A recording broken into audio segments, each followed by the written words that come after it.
नमस्कार, ANB news के खास बुलेटिन स्वर्णिम मध्य प्रदेश छत्तीसगढ़ में आप सभी का स्वागत है। मैं हूं आपके साथ पल्लवी राजपूत। खबरों की शुरुआत करते हैं। मध्य प्रदेश में फिर से महत्वाकांक्षी संबल योजना की शुरुआत होगी। मुख्यमंत्री शिवराज सिंह चौहान ने योजना की शुरुआत को लेकर अधिकारियों के साथ समीक्षा बैठक की। मुख्यमंत्री शिवराज सिंह ने कहा कि हम गरीबों की अनदेखी नहीं होने देंगे। इस योजना को फिर से शुरू कर पात्र वर्ग को लाभान्वित किया जाएगा। योजना के क्रियान्वयन के लिए धनराशि की कोई कमी आड़े नहीं आने दी जाएगी। बता दें कि संबल योजना प्रदेश में अप्रैल 2018 से शुरू हुई थी। इस बीच सरकार बदली तो कमलनाथ सरकार में ये योजना ठंडे बस्ते में चली गई।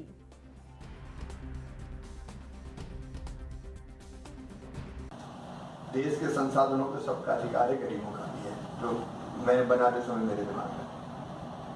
अब ये अलग बात है कि बुद्धिमान और ताकतवर उन संसाधनों का उपयोग करके धन कमाते हैं और बाकी लोग वंचित रह जाते हैं। ये अगर हमने दी है तो जो धन कमाएंगे उनसे टैक्स लेंगे और जो गरीब है उनको सुविधाएं देंगे। तो पढ़ाई लिखाई, बिजली, आपके प्रसूति सहायता, विवाह में सहायता, इस तरह की कई उसके कंपोनेंट है। वो पूरी समीक्षा करेंगे तो हम देखेंगे। एक्सीडेंट में डेथ हो गई, सामान्य मृत्यु गरीब की हो गई, अब मृत्यु का सहायता, इस तरह की कई मानवीय चीजें हमने जोड़ी थी जिससे गरीब की जिंदगी आसान हो जाए। और इसमें बड़ा हिस्सा अनुसूचित जाति और जनजाति का, बड़ा हिस्सा मध्य प्रदेश के गरीबों का कवर हो गया था, बाकी भी कवर हो गया।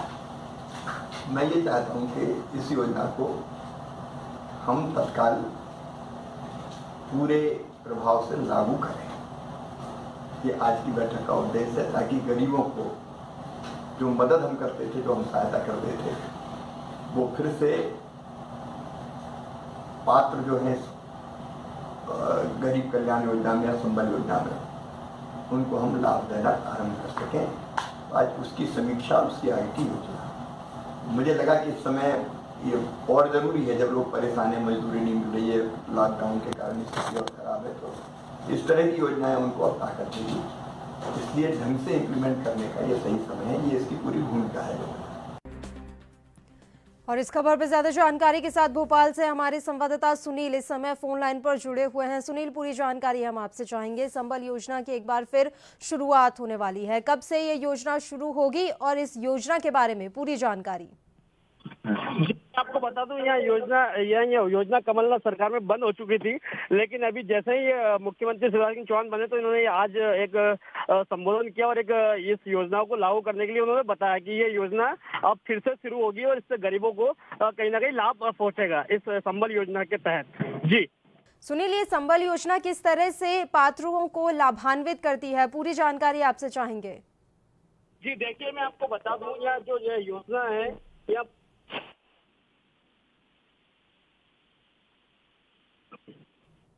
सुनील, आवाज पहुंच रही है मेरी आप तक?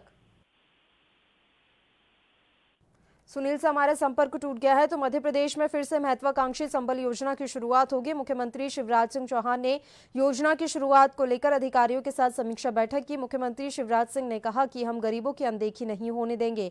इस योजना को फिर से शुरू कर पात्र वर्ग को लाभान्वित किया जाएगा।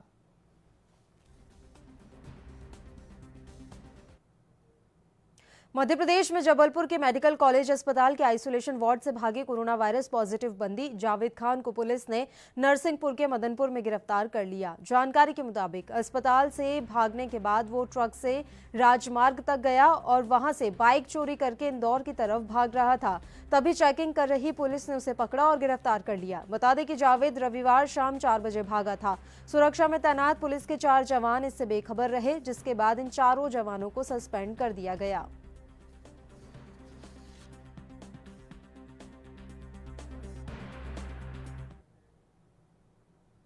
कोरोना वायरस को लेकर सभी सरकारें सतर्क हैं। लगातार इसके संक्रमण को रोकने के लिए सभी संभव कदम उठाए जा रहे हैं। वहीं आज मध्य प्रदेश के भोपाल में भी सैनिटाइजेशन का काम किया गया। पुराने भोपाल के कई इलाके, रॉयल मार्केट, पीरगढ़ क्षेत्र के साथ ही और अन्य जगहों पर सैनिटाइजेशन का काम किया गया। बता दें कि मध्य प्रदेश में कोरोना पॉजिटिव मरीजों की संख्या 1400 पार पहुंच चुकी है। वहीं सिर्फ भोपाल में कोविड-19 के लगभग 200 मामले हैं।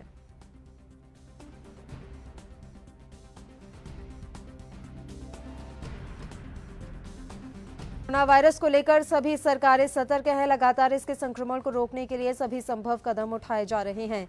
आज मध्य प्रदेश के भोपाल में भी सैनिटाइजेशन का काम किया गया। तस्वीरें भी आप देख सकते हैं कि सैनिटाइज किया गया है। आज भोपाल को, पुराने भोपाल के कई इलाके जैसे कि रॉयल मार्केट, पीर गेट क्षेत्र समेत कई जगहों को आज सैनिटाइजेशन का काम इन जगहों पर किया गया है। तस्वीरें भी आप इस समय देख रहे हैं। मध्य प्रदेश में कोरोना पॉजिटिव मरीजों की संख्या 1400 पार पहुंच गई है। वहीं सिर्फ भोपाल में कोविड-19 के लगभग 200 मामले हैं।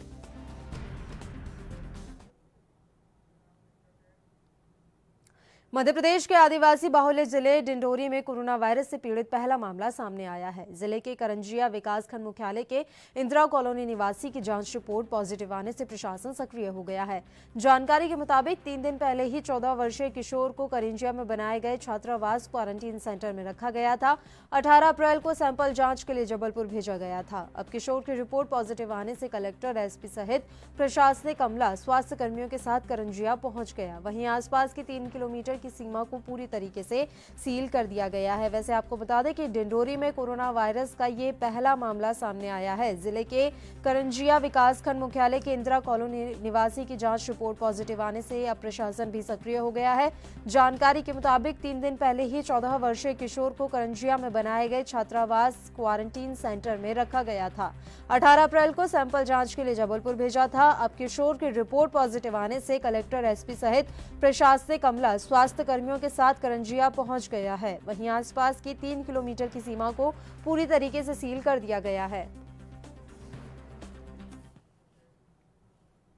मध्य प्रदेश के इंदौर में कोरोना का कहर थमने का नाम नहीं ले रहा है। यहां रविवार को 7 नए कोविड-19 मरीज मिलने के बाद कुल संख्या 897 पहुंच चुकी है। वहीं कोरोना से होने वाली मौतों में भी इजाफा हुआ है।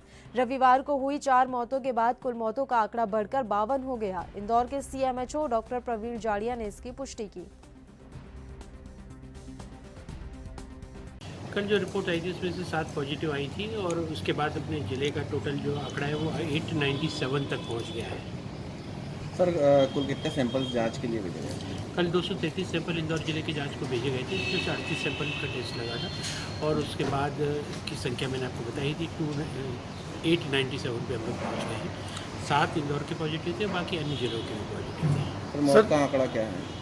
और कल 4 डेथ रिकॉर्ड की गई हैं जो कोरोना पॉजिटिव थी। उसके बाद मौत का आंकड़ा भी 52 हो गया है। कोरोना वायरस के बढ़ते संक्रमण के कारण पूरे देश में लॉकडाउन लागू है। इसके चलते लोगों को तमाम तरह की मुश्किलों का सामना करना पड़ रहा है, लेकिन लॉकडाउन के कुछ अच्छे नतीजे भी मिल रहे हैं। लॉकडाउन का एक पॉजिटिव असर अपराधों में कमी के रूप में देखने को मिल रहा है। मध्य प्रदेश में पिछले करीब 2 महीनों में ही अपराधों की संख्या में आधी से ज्यादा कमी आ गई है। मध्य प्रदेश के साथ पूरे देश में लॉकडाउन की शुरुआत मार्च के चौथे सप्ताह में हुई थी। हालांकि यात्रा और सोशल डिस्टेंसिंग संबंधी बंदिशें इससे पहले ही शुरू हो गई थी। 100 नंबर पर पुलिस को मिली सूचनाओं के मुताबिक फरवरी 2020 में पारिवारिक विवादों से संबंधित 20,635 शिकायतें मिली थी, लेकिन 1 मार्च से 19 अप्रैल 2020 के बीच केवल 11,349 शिकायतें दर्ज की गई हैं। छोटे मोटे अपराध और मारपीट की शिकायतें भी कम रह गई हैं। फरवरी महीने में जहां ऐसे 17,768 मामले दर्ज किए गए थे, इसके बाद के करीब 50 दिनों में 8,188 शिकायतें ही दर्ज हुई हैं। गुंडागर्दी, डराने धमकाने, शराब पीकर बवाल करने जैसे अपराधों में भी कमोबेश कमी देखने को मिल रही है। तो कोरोना वायरस के बढ़ते संक्रमण के कारण भले ही पूरे देश में लॉकडाउन लागू है, लेकिन इसके चलते कुछ अच्छे नतीजे भी सामने आ रहे हैं। लॉकडाउन का एक पॉजिटिव असर सीधे तौर पर अपराधों में कमी के रूप में देखने को मिल रहा है। मध्य प्रदेश में पिछले करीब 2 महीनों में ही अपराधों की संख्या में आधी से ज्यादा कमी आ गई है। मध्य प्रदेश के साथ पूरे देश में लॉकडाउन की शुरुआत मार्च के चौथे सप्ताह में हुई थी। हालांकि यात्रा और सोशल डिस्टेंसिंग संबंधी बंदिशें इससे पहले ही शुरू हो गई थी। बुलेटिन में फिलहाल वक्त तो चला है एक छोटे से ब्रेक। खबरें के उस पार खबरें लगातार जारी रहेंगी, आप बने रहिए हमारे साथ।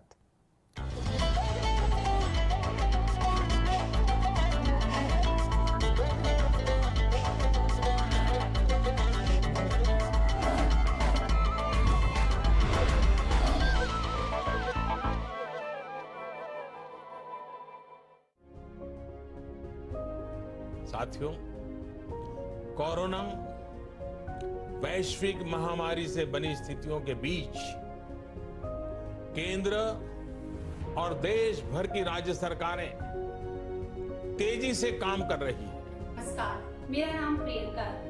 लॉकडाउन शुरू होते से मैंने देखा कि लोग थोड़ी टेंशन में हैं और वो घर का राशन जरूरत से ज्यादा ही अपने घरों में इकट्ठा कर रहे हैं, पर मैंने ऐसा कुछ नहीं किया। यूपी में सब कुछ उपलब्ध है। कि उत्तर प्रदेश की 23 करोड़ जनता के उत्तम स्वास्थ्य और सुरक्षित भविष्य के लिए हम सभी आदरणीय प्रधानमंत्री जी के मार्गदर्शन में लॉकडाउन की इस कार्रवाई को सफलतापूर्वक आगे बढ़ाने और शासन के द्वारा कोरोना के प्रसार को रोकने के लिए मेरी शुभकामनाएं। धन्यवाद। कोरोना हारेगा, भारत जीतेगा।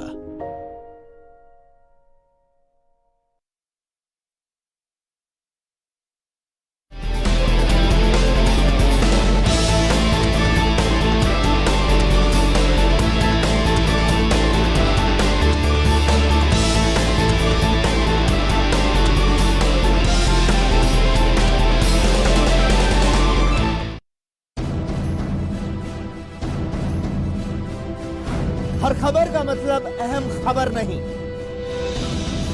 तभी हम दिखाते हैं जनता का मुद्दा। हर खबर का मतलब तमाशा नहीं, तभी सफेद पोशों से हम करते हैं असरदार बहस। हाकिम और हुक्मरानों तक बेबस लोगों की आवाज पहुंचाने के लिए, सत्ता के कानों तक जनता की आवाज पहुंचाने के लिए, आम जनता का मंच बनकर, जज्बा सियासी समीकरणों को जानने और समझने का, आदत सिस्टम से जवाब निकालने की। हम हैं ANB न्यूज।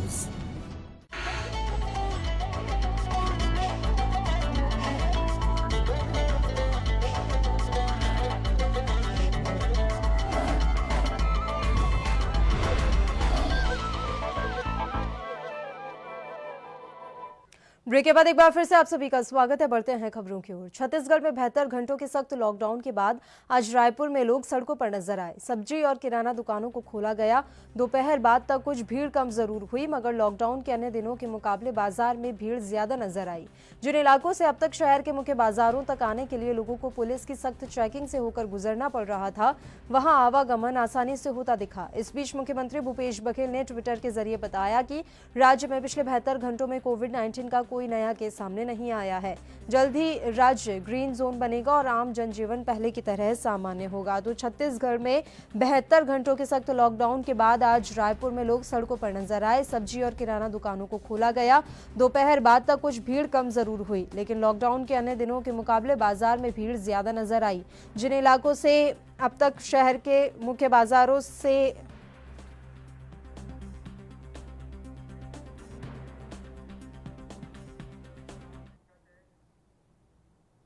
और इसी बीच केरल से इस वक्त की बड़ी खबर सामने आ रही है। केरल सरकार का बड़ा फैसला, इस वक्त की बड़ी खबर हम आप तक पहुंचा रहे हैं। लॉकडाउन में ढील में संशोधन करने का ये पूरा मामला है। केंद्र की आपत्ति के बाद केरल सरकार ने एक बड़ा फैसला लिया है। बसों के चलने, होटल्स के खुलने और दोपहिया वाहनों पर पीछे बैठकर यात्रा करने की अनुमति नहीं है। इस वक्त की बड़ी खबर केरल से ANB न्यूज आप तक पहुंचा रहा है। केरल सरकार ने बड़ा फैसला लिया है। लॉकडाउन में ढील में संशोधन करने का ये मामला है। केंद्र की आपत्ति के बाद केरल सरकार ने एक अहम फैसला लिया है। इस फैसले के तहत बसों के चलने, होटल्स के खुलने और दोपहिया वाहनों पर पीछे बैठकर यात्रा करने की अनुमति नहीं होगी। അവർ സഞ്ചരിച്ച വഴികളിലൂടെ ചെന്ന് പകരാൻ സാധ്യതയുള്ളവരെ തെരഞ്ഞു പിടിക്കുകയും ഐസൊലേഷനിൽ ആക്കുകയും ചെയ്തു. ഇപ്പോൾ നമുക്ക് ആശ്വസിക്കാനും അഭിമാനിക്കാനുമുള്ള വകയുണ്ട്. നിരീക്ഷണത്തിലുള്ളവരുടെ എണ്ണം 1,71,355 നിന്ന് 46,323 കുറഞ്ഞിരിക്കുന്നു. കോവിഡ് ബാധിച്ച് മരിക്കുന്നവരുടെ ലോക ശരാശരി 5.75%. ഇന്ത്യയിലെ നിര അത് 2.83%.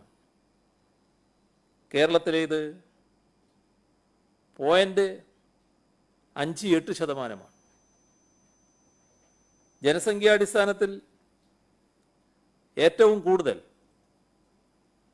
COVID-19 പരിശോധനാ സംവിധാനമുള്ളത് നമ്മുടെ സംസ്ഥാനത്താണ്.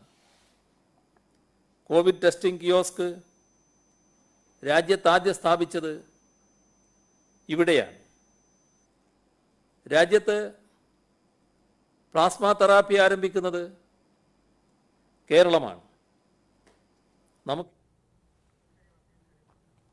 तो इस वक्त की बड़ी खबर केरल से लगातार एएनबी न्यूज आप तक पहुंचा रहा है। लॉकडाउन में ढील में संशोधन करने का ये मामला है। केंद्र की आपत्ति के बाद केरल सरकार ने अपना फैसला जो है वो बदल दिया है। अब नए फैसले के अनुसार बसों के चलने, होटल्स के खुलने और दोपहिया वाहनों पर पीछे बैठकर यात्रा करने की अनुमति नहीं है। यूपी के मुख्यमंत्री योगी आदित्यनाथ जी के पिता के निधन पर नेता प्रतिपक्ष धर्मलाल कौशिक ने दुख जताया। आज सवेरे लगभग 11 बजे दुखद समाचार प्राप्त हुए कि आदित्य योगीनाथ जी के पिता श्री आनंद सिंह बिष्ट नहीं रहे। दिल्ली के एम्स हॉस्पिटल में उन्होंने अंतिम सांस ली। योगी आदित्यनाथ जी का जो आज हम सब लोग उनका जो संस्कार और जिस प्रकार से उनके जो कीर्ति है निश्चित रूप से पिता से प्राप्त हुआ है। ऐसे समाज सेवी, साथ ही ईमानदार, कठिन परिश्रम करने वाले समाज सेवक को हमने खो दिया है, जिसकी भरपाई करना संभव नहीं है।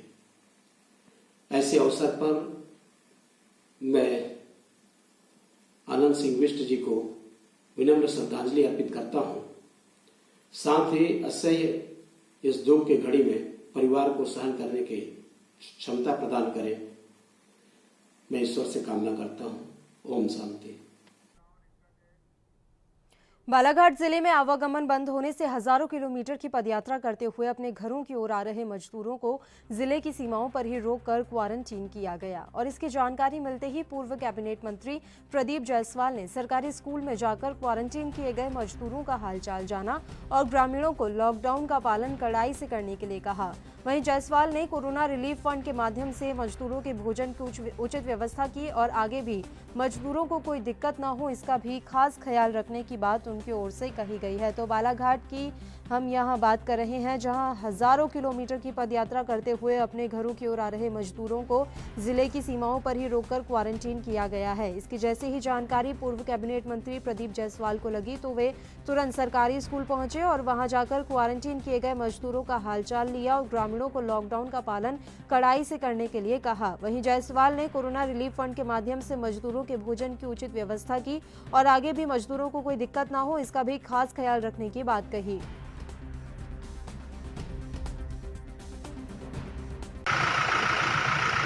इस प्रकार से प्रशासन शासन की व्यवस्था होना चाहिए। अभी तो पंचायत और हमारे सब लोग मिलकर सब सेवा कर रहे हैं, सभी लोग गांव के लोग, लेकिन जिस तरह से इनको पूर्ति होना चाहिए अनाज की, किराने की, उनको नहीं हो पा रही है। मुझे इस बात की जानकारी लगी तो मैं निरीक्षण करने आया था और सभी लोग तत्परता से, चूँकि बाहर से लोग 500-600 किलोमीटर दूर चल के आ रहे हैं तो स्वाभाविक है ऐसे लोगों की सेवा, एक मानवता की सेवा होती है, इसका अच्छा पुण्य मिलता है।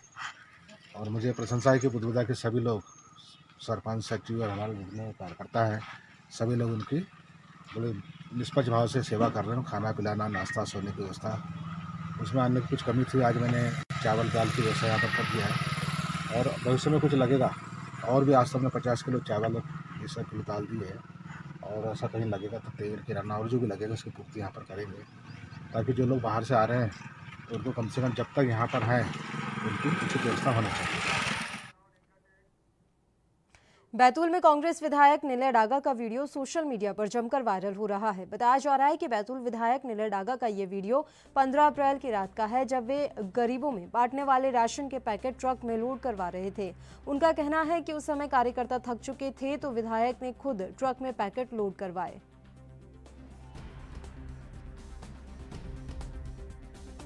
असल में उस दिन रात में सब हमारे कार्यकर्ता थक गए थे और दूसरे दिन सवेरे जनता को राहत सामग्री बांटना था और वो पहुंचाना बैतूल शहर के लिए बहुत ज़रूरी था। इसलिए उस दिन सब बचे हुए जितने कार्यकर्ता थे, हम लोग 8-10 लोगों ने, सब लोगों ने मिलकर, जिसमें मैंने भी उनका सहयोग करके पूरे कार्यकर्ताओं का, ताकि उनकी ये राहत सामग्री जनता तक के पहुंच सके और वो रात में हो सके। कितना सामान बांटा है आपने अभी तक? अभी तक के हमारे 16,000 पैकेट बट चुके हैं और अभी जो भी बचा हुआ क्षेत्र है उसमें और 5,000 पैकेट और बटेंगे। ऐसा 21,000 पैकेट उम्मीद है। कितनी लागत से? अब लागत का तो अभी कोई हिसाब मिलाया नहीं है, जब हिसाब मिलेगा तब देखेंगे। पूरे देश में कोरोना से बचाव के लिए लॉकडाउन है, जिसके चलते एमपी के होशंगाबाद में रह रहे गरीब तबके के लोगों का हाल जानने के लिए एएनबी न्यूज की टीम वहां पहुंची, जहां कुछ महिलाएं पानी को लेकर परेशान थी। दरअसल वार्ड में पानी की टंकी तो बनी हुई है और लोगों के घरों में नल के कनेक्शन भी हैं, लेकिन पानी की व्यवस्था ठीक ढंग से नहीं की गई है।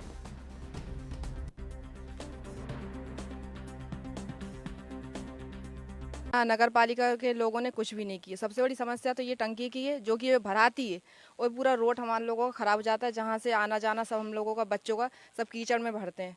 कब से बनी हुई है टंकी? ये टंकी को 1.5-2 साल हो गए। 1.5-2 साल से चालू अभी तक नहीं हुई है क्या? चालू तो होती है, भराता भी है पानी और कनेक्शन भी लगे हुए हैं, दिए हैं, लेकिन ये खराब है, टंकी फूटी हुई है। कुल मिला के देखा जाए तो पानी की समस्या बहुत ज्यादा देखी जा रही है। जी, हम लोग हेडपंप से भरते हैं सब पानी, सब बच्चे भी भरते हैं, बड़े बड़े सब दूर दूर से आते हैं सब भरने के लिए, पूरा मोहल्ला भरता है मतलब हेडपंप से। क्या शुभ नाम है आपका? अनिल। इस समय हम खड़े हैं वार्ड क्रमांक 32 में, जहां देखा जा सकता है गरीब तबके के लोग रहते हैं और लगातार ये जो बस्ती है लगभग 600 से 700 लोगों के बीच की बस्ती है। यहाँ कुछ लोग हमारे साथ मौजूद है। देखा जाएगा कि लॉकडाउन के दौरान प्रशासन ने क्या कुछ मदद की है, नगर पालिका की तरफ से क्या कुछ व्यवस्थाएं की गई हैं। इसी बीच हमारे साथ यहाँ कुछ युवा मौजूद है, उनसे भी जानना चाहेंगे क्या कुछ व्यवस्था की गई। जी, अभी लॉकडाउन के दौरान क्या कुछ व्यवस्था की सर, गई है? देखिए आप, ये लॉकडाउन मोदी जी ने जो करा है वो तो बहुत अच्छी बात है।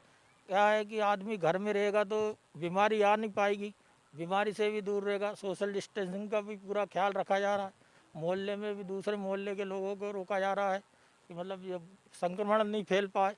और सर बात ये, बच्चे छोटे छोटे हैं और हम बहुत गरीब तबके के लोग हैं, निचली बस्ती के, और हमारे इधर अभी प्रशासन की तरफ से ऐसी कोई मदद या राहत सामग्री वगैरह कुछ भी नहीं आई है अभी तक। लगातार देखा जा रहा है कि लोगों को घरों घर जाकर भोजन के पैकेट वितरित किए जा रहे हैं, बंधा हुआ राशन वितरित किया जा रहा है। आपके पास पहुंचा है या नहीं पहुंच पाया है?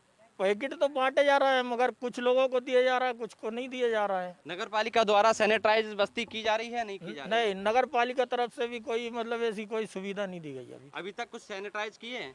नहीं, एक ही बार आए थे बस सर वो लोग, बस उसके बाद कुछ भी नहीं। रायसेन में कोरोना से हालात सुधरने का नाम नहीं ले रही हैं। इसी बीच अपनी ड्यूटी करते करते एक थाना प्रभारी देवेंद्र चंद्रवशी ने कोरोना से संक्रमित हो गए और कोरोना से लड़ते समय ही उनकी मौत हो गई, जिसको बेगमगंज में सोशल डिस्टेंसिंग का पालन करते हुए थाना प्रभारी घनश्याम शर्मा, एसडीपीओ ओपी त्रिपाठी सहित पूरे स्टाफ ने श्रद्धांजलि दी।